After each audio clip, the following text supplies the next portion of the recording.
Hi అండి, ఎలా ఉన్నారు అందరూ?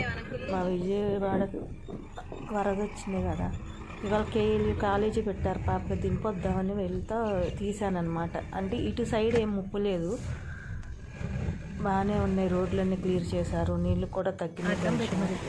ఇటు చూసారే ఎంత బాగా కట్టుకున్నాడో జగన్ గారు.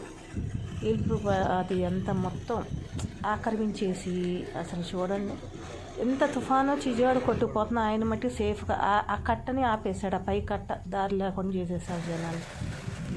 అది చూడండి, ఇంటి ముందు సెక్యూరిటీ వాళ్ళు ఎంతమంది ఉన్నారో అవన్నీ చూడండి జగన్ గారు. అది చూడండి, నేను ఎప్పుడూ పెట్టలేదు ఎవరి గురించి కామెంట్, కానీ వస్తుంటే రోడ్డు మీద కనపడే బడికి బాధేస్తుంది. అందరూ అట్లా కొట్టుకుపోయి బాధపడుతుంటే ఇటు చూడండి, అసలుకి వాళ్ళ ఇంటి ముందు కొంచెం కూడా చెక్కు చెదరనే లేదు. ఆ మొక్కలు అవన్నీ అట్లా పెట్టుకున్నారు సెక్యూరిటీ. వాళ్ళ ఒక్కలు బాగుంటే చాలన్నమాట, అందరూ పోయినా పర్వాలేదు. మనం చూడండి, నిజంగా ఆంధ్ర ప్రజలు చాలా మంచి పని చేశారన్నమాట. అవి చూడండి, అసలుకి మొక్కలు ఎంత ఫ్రెష్గా ఎట్లా ఉన్నాయో చూసారా? ఆ పై కట్ట చూడండి ఎట్ట మూసేశాడు, ఎవరిని వెళ్ళనీయకుండా. ఎంతమందిని ఇబ్బంది పెట్టారు ఈ 5 సంవత్సరాలు అసలు. అది చూడండి, వాళ్ళందరూ దారి లేకుండా చేశారు, వాళ్ళు తిరిగి రావటం అవన్నీ. అపార్ట్మెంట్ వాళ్ళందరూ ఎంత బాధపడ్డారు. విజయవాడ మొత్తం మునిగిపోయినా వీళ్ళు మటుకు ప్రశాంతంగా ఉన్నాడు, అన్నీ అడ్డకట్టలేసేసి మొత్తం.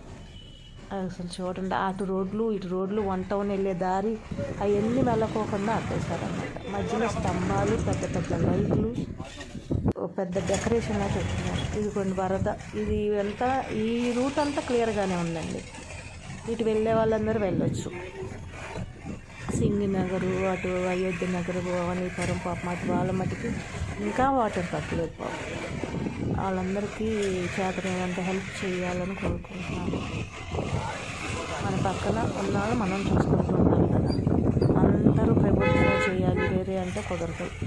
ఈ టైంలో అన్ని ప్లేస్లకు వెళ్ళలేరు కదా వాళ్ళు. అది కొన్ని రూట్ అంతా పర్వాలేదు, ఎవరు పనులు వెళ్ళిపోతున్నారు చాలా వరకు. వాళ్ళ ఎగ్జామ్స్ ఉన్నాయని వెళ్ళిపోయింది. థ్యాంక్ యూ అండి.